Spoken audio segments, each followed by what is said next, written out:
Hey, what's up, car shipping rock stars? It's your girl Ashley from ReloGeek.com, and on today's podcast, we're answering the question as to whether or not carriers can buy leads and some other stuff. As you know, I like to go rambling on. I got an email from Davison and he wrote, I see a lot of carriers saying they don't need brokers.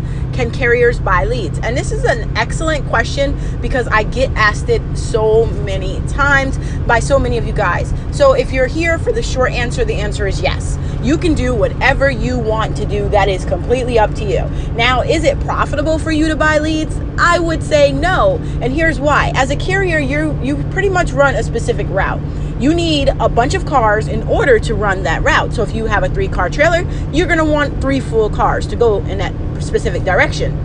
When you're buying leads, you're getting leads from all over the place. So today you might have 50 leads in your system, and all of those leads are not going to be originating or heading to the same direction. Now, if you're a broker and a carrier, then of course you're going to be buying leads. That's obvious. But if you're just a carrier, you can see how that could be tragic, right? Because you're going to get leads all over the place. And even if you do get leads on your specific route, there's no guarantee that that person is ready when you're ready to go, or that they're going to choose you, even though your probability of that happening goes up as you are a carrier. And I am in my vehicle right now recording this, so if you hear my truck, it's because I am driving. But I really wanted to get this podcast out. My daughter kept making noise, so every time I tried to record it, I had to delete it and start over. So forgive me if you hear her in the background or you hear any loud honking or anything of that sort.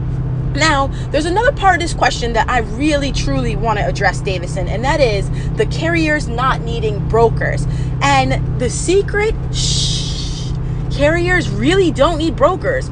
But the problem is, the reason why most carriers do need brokers is because they're not self-sufficient. They don't know how to go out and get their own clients. They don't have the manpower to get their own clients. They don't have the knowledge to get their own clients. They don't have the customer relationship skills to maintain their own clients. They don't have the time to look for clients and book loads at the same time and manage the clients that they already have. They don't have system in place.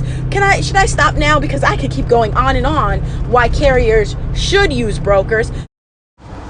And as a shameless plug, I do offer this information for those of you that don't know how to be profitable or run your business the right way for car haulers in my Haul and Hustle business course over at haulandhustle.com. Shameless plug. I'll leave the link in the description below.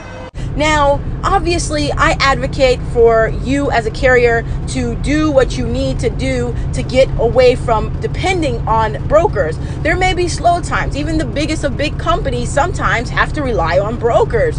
And it's because your job is to fill your truck with the best run possible to reach profitability, right? You're not in this business just for the sake of saying you are a car hauler, although it does sound great, right? It feels amazing to be a car hauler, but that's not why you're in this business. You're in this business to succeed. You're in this business to be profitable. And a lot of car haulers, believe it or not, are not profitable. And success is a funky word that I don't like talking about because success is different for everyone. Like for me, success maybe I just need to make $25,000 a year to support, I don't know, my photography habit, right? Or hobby. For you, success might be you need to make $200,000 a year because you have a mortgage and a car payment or whatever it is. So success is a strong word. So I like to rather use the word success is subjective.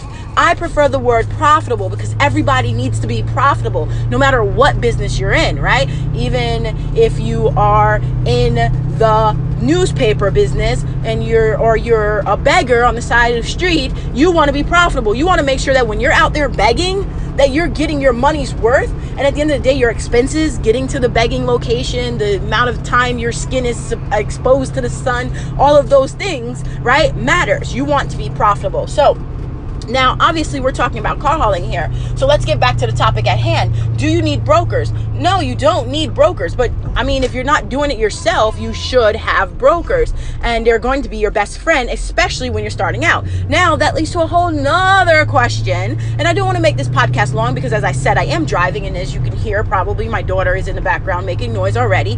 She's 7 months old, so I can't shush her. She's not trained yet, like my other daughter. But you need to, if you're just starting out, the whole concept of relationships with brokers, people think, oh, I need to call brokers. Will you be my broker? That is not how car hauling works. How car hauling works is you go on a load board and you find loads in your location that you're going to, right? So if you're going, and I always use Florida because I'm in Florida, if you're going from Florida to Oregon, you're going to find loads in that direction. Now, there are going to be brokers on there that have loads going that way. You call them or whatever, you use Central Dispatch if you're using it, you can message them within the app, whatever you're doing, however you want to reach out to these brokers, that's how you get in touch with them. But these brokers, they don't necessarily always have Oregon loads. So if that's your route, Florida to Oregon and back, you might not use the same broker twice, and chances are you won't, because brokers, as we talked about when we talked about leads, is that they buy these leads and some of them get their own customers, and when they do that, they're getting leads from all over the place, which is why it's not profitable, in my opinion, for car haulers to buy leads. Now, maybe there's just happen to be some lead providers out there, and if you're a lead provider and you're listening, somehow be a developer, get your developer to make it where carriers can buy your leads because it already filters them by location. If you're that successful with getting enough leads to do something of that sort, because now you're talking, you need a lot of leads to be able to filter them by location, which I think would be an awesome addition, which we can talk about that in another podcast, or you could talk with me directly. If you're a company that is a lead provider, reach out to me and I can give you a ton of ideas that'll help you change your business. But for the sake of this podcast, that is the reason why I say do not buy leads as a car hauler until that is available for you. It's not worth it. What you should be doing, and I was about to say need, but what I recommend if I were you, I would build my website, and I design websites, you guys. So if you head on to relogeek.com/shop, you will see inside my shop there's web design services which are currently on sale. But I design websites for you, and but if you don't want to pay the money and you don't want to make that investment into having somebody design your website for you, build yourself a website, get on Google, use the free tools, use social media. You're a car hauler. Instagram will be your best friend. Facebook will be your best friend because you have a visual job that you could put out there, but we're going to talk about that in another podcast. Those are the things that you could be doing to eliminate the broker in your life if you really hate brokers that much. You can't stand them. That's what I would do. If I don't like something, I fix it. The reason I began teaching you guys in the first place was because I hated the way the car hauling industry was headed. I hated the direction. I hated the things that my clients were complaining about. I hated everything about it. I hated the sleazy brokers that were treating car haulers bad. I hated all of that. And my daughter agrees. Can't you agree? Right, Ari? Yes, she agrees. So I did something about it. I didn't bitch and complain. I did something about it. And it's the same thing with you. So my message for this video is, if you hate brokers, do something about it. We're going into 8 minutes now, so I am done for this podcast. I hope, Davison, this was helpful for you and anybody else that's listening in the Relo Geek community. I really appreciate you guys sending your questions if you have them to you can go to relogeek.com/contact. I'll leave the link below in the description. If you like this podcast, give it a thumbs up. Don't forget to subscribe to the channel for more podcasts and videos just like this one. I'm Ashley from relogeek.com. Now get out there and make moves happen. I will talk to you in the next podcast or video.